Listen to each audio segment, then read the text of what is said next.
వెల్లాడిపోతా ఉన్నారు. దళారీలు రాజ్యం వెళ్తా ఉంది. చంద్రబాబు నాయుడు గారు ముఖ్యమంత్రిగా ఉండి ఏం జరుగుతూ ఉంది రాష్ట్రంలో, రైతు ఏ విధంగా బాధపడతా ఉన్నాడు, వ్యవసాయం దండగానే ఆలోచనతో ఉన్నటువంటి వ్యక్తిగా మరలా నిరూపించబడతా ఉన్నాడు. ఈరోజైతే మా ప్రీతమ నాయకులు జగన్మోహన్ రెడ్డి గారు గుంటూరు మిర్చి యార్డుకు వచ్చారు. రైతులను ఆదుకోవాలని, రైతు కష్టాల్లో ఉన్నారు, వాళ్ళ వ్యతల్లో ఉన్నారు, వాళ్ళ బాధల్లో ఉన్నారు, వాళ్ళని ఆదుకొని ప్రభుత్వానికి ఇక్కడైనా కళ్ళు తెరిచే విధంగా ఉండే విధంగా చూడాలని ఆలోచనతో వస్తే రైతులు వాళ్ళ బాధ గోడు వెళ్ళగక్కుతా ఉంటే కళ్ళంటే నీళ్లు వచ్చినాయి.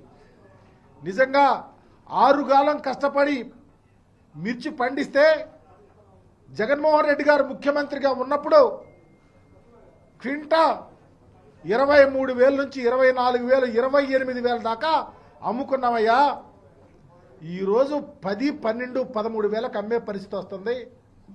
కొనే నాదులు లేరు, దళారీలు రాజ్యం వెళ్తా ఉన్నాడు అని వారు చెప్తా ఉంటే, జగన్మోహన్ రెడ్డి గారు ఉన్నప్పుడు ఊళ్ళల్లో రైతు భరోసా కేంద్రాలు ఉన్నాయి. ఈ క్రాప్ చేయించేవాళ్ళు ఏ పంట ఎంత వేశారు, ఎంత నమోదు చేశారు, ఎంత పండింది, ఎంత దిగుబడి వచ్చింది, ఏ విధంగా కొనాలి, రైతులు ఏ విధంగా ఆదుకోవాలని ఒక కాన్సన్ట్రేటివ్గా పరిపాలన జరిగింది.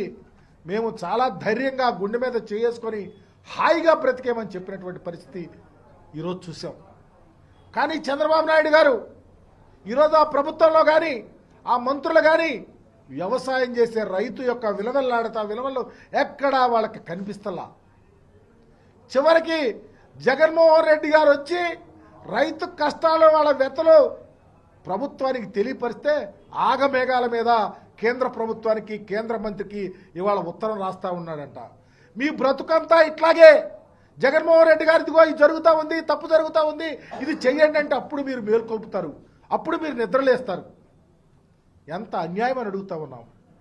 అందుకనే మా నాయకుడు చెప్పినటువంటి విధంగా ఈ రాష్ట్రంలో రైతు సంక్షేమం విరాజిల్లాలా, పార్టీలకు అతీతంగా రైతులు బాగుండాలా, ఏ పంట వేసినా ఆ పంటకు మద్దతు ధర ఇవ్వాలా. మేము ప్రవేశపెట్టినటువంటి కార్యక్రమాలు రైతు భరోసా కానీ, ఈ క్రాప్ చేయటం కానీ, రైతుకు లైసెన్స్కి సంబంధించి కానీ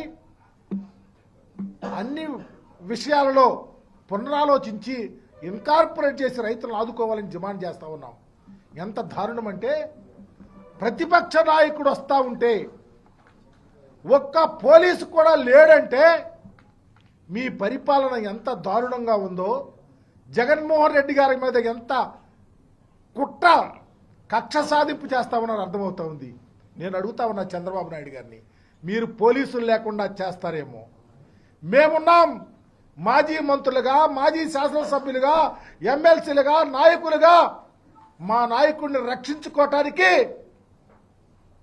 ఎక్కడ వెనుకాడమో, మా ప్రాణాలైనా లెక్క చేయకుండా మా నాయకుడిని కాపాడుకుంటాం, వాలంటీర్లు అవుతాం, కార్యకర్తలను కలుపుకుంటాం, మేమే ప్రొటెక్షన్గా ఉంటాం.